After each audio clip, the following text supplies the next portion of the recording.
La sonrisa de Calígula, Nicolás Estazzone. El opio de las 5 en punto. La necesidad es la madre del poder. Esta idea, una constante en los artículos de nuestra página, es fácilmente observable a lo largo de la historia humana. La necesidad, sea esta física, espiritual o de cualquier otra índole, debe ser satisfecha, y esta ley de hierro rige el devenir de las relaciones sociales. Dejando afuera todo tipo de consideraciones ideológicas o morales, todas las formas en las que nos organizamos como especie apuntan a volver cada vez más eficiente la satisfacción de estas necesidades. Sin embargo, la evolución económica y social nos ha llevado a un punto tal en donde, teniendo la posibilidad material de satisfacer todas las necesidades básicas del hombre, éstas están en gran medida insatisfechas. La desigualdad, la pobreza y la falta de oportunidades marcan el problema básico del hombre moderno, el de la distribución de los recursos. ¿Por qué una humanidad que ha resuelto mediante la ciencia y la técnica el problema de la producción de bienes básicos para todos mantiene esta estructura de desigualdad, en muchos casos brutales, y en la distribución de estos bienes? Tal vez una respuesta válida haya que buscarla en la creación artificial de falsas necesidades. Una de las más interesantes y maquiavélicas características del sistema económico y social que transitamos es esta capacidad del medio de convencernos sobre la necesidad de lo innecesario. La ciencia de la comunicación, la sociología y demás técnicas del conocimiento científico humano han devenido, tal como lo advirtiera hace algunas décadas el filósofo francés Michel Foucault, en herramientas de control y sumisión, en formas de conocer a los hombres y sus reacciones, no para propiciar su desarrollo y evolución, sino para poder tenerlos sujetos a un modelo de organización irracional de los recursos existentes, donde la riqueza más obscena convive, sin una aparente contradicción, con la mayor de las pobrezas.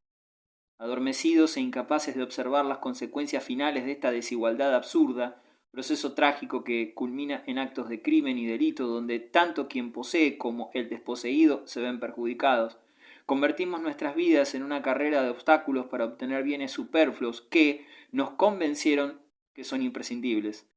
¿Cómo se alcanzó esta extraña manera de vivir? Esta forma de organización que, pudiendo satisfacer las necesidades básicas de todos, solo se ocupa de las superfluidades de algunos pocos. El desarrollo del capitalismo moderno muestra una serie de características apasionantes. Una de ellas es el descubrimiento de las adicciones. Las necesidades, como lo hemos ya indicado, otorgan poder a aquellos capaces de satisfacerlas, permiten el control de unos sobre otros. Ahora, ¿qué ocurre cuando esas necesidades se convierten en adicciones? En este escenario el poder y el control se vuelven absolutos. No hablamos aquí tan solo de las adicciones más evidentes en nuestra sociedad actual, ligadas al consumo de drogas legales o ilegales. El mundo que nos rodea aparece plagado de ellas. Somos adictos a la tecnología, al consumo, al estatus, al trabajo, al deporte. No basta con sentir placer por algo, debemos ser fanáticos, llevar nuestra pasión a niveles de la irracionalidad. Se ha vuelto casi un lugar común escuchar a las personas jactarse de este tipo de dependencias irracionales. Ser un adicto al trabajo o a la tecnología o un fanático de equipo de fútbol o a un grupo de música no se nos presenta como un acto absurdo, irracional e incluso autodestructivo, sino como una forma de demostrar nuestro compromiso o apasionamiento.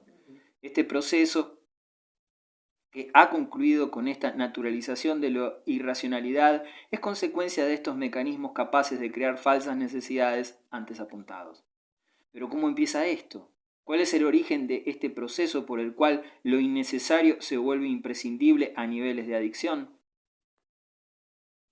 El cuento de nuestro artículo de la sonrisa de Calígula del día de la fecha intentará acercar algunas ideas al respecto.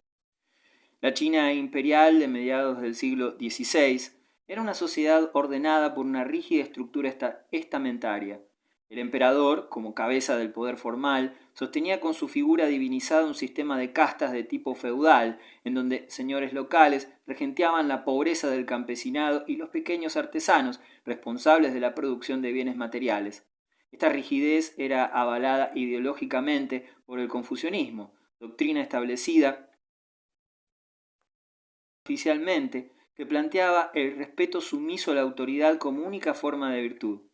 Autosuficiente en su consumo de alimentos y productos manufacturados, la China imperial aparecía completamente aislada del flujo del comercio, la tecnología y las ideas europeas. Este aislamiento planteaba una evidente inferioridad militar y técnica que el imperio no tardaría en sentir en carne propia.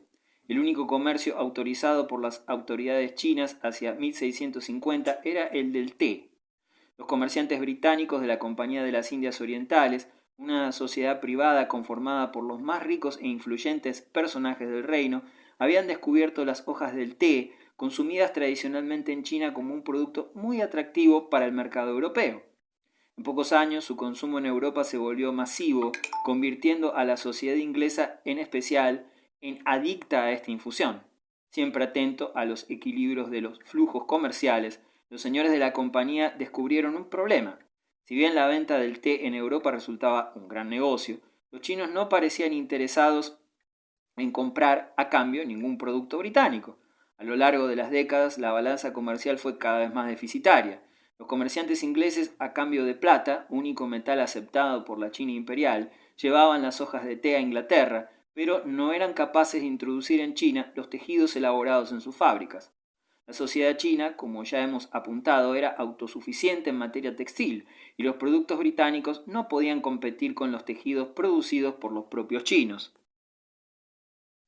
Este desequilibrio hizo pensar a los británicos que, si una adicción, la del té, había tenido tanto éxito en Inglaterra, otra adicción podía tener igual éxito en China y ser capaz de abrir definitivamente el mercado y equilibrar una balanza comercial que solo beneficiaba a los asiáticos. Siempre emprendedores y totalmente carentes de escrúpulos, los comerciantes británicos decidieron introducir en China el consumo de opio, droga extremadamente adictiva que los británicos controlaban por sus campos de producción en la India. En China el consumo del opio era insignificante, caro y reservado a los sectores más acomodados de la sociedad, no representaba un problema social. Sin embargo, pese a ser tan reducido su consumo, las leyes imperiales prohibían su importación y venta. Sin fijarse mucho en otras leyes que no fueran las de su propio lucro, los británicos desarrollaron una red ilegal que les permitía, mediante sobornos, ingresar el opio a este nuevo y fabuloso mercado.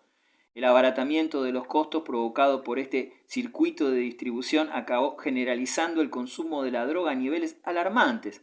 En la ciudad costera de Cantón, único puerto habilitado al tráfico con Europa, se calculaba que para 1830 más del 80% de sus habitantes se habían vuelto adictos al opio. Temeroso de las consecuencias sociales del consumo generalizado de la droga en todo el país, el emperador, que observaba cómo sus leyes y prohibiciones eran incumplidas, decidió en 1839 desbaratar esta red de tráfico e incautó más de 1.400 toneladas de opio en el puerto de Cantón. Tras destruir la mercancía, encarceló a los comerciantes y para liberarlos los obligó a firmar un compromiso por el cual se obligaron a no volver a traficar con opio, so pena de ser sentenciados a muerte. Como cualquiera de nuestros lectores podrá imaginar, los comerciantes británicos no se quedaron quietos y comenzaron a presionar para que el gobierno de su país defendiera su tráfico. En Inglaterra, el opio estaba prohibido, y pese a considerar el consumo de esta droga como negativa para su población, la corona británica no encontraba ningún inconveniente en que las poblaciones del resto del mundo la consumieran. Así, enarbolando la bandera de la defensa del libre comercio, le declararon la guerra a China.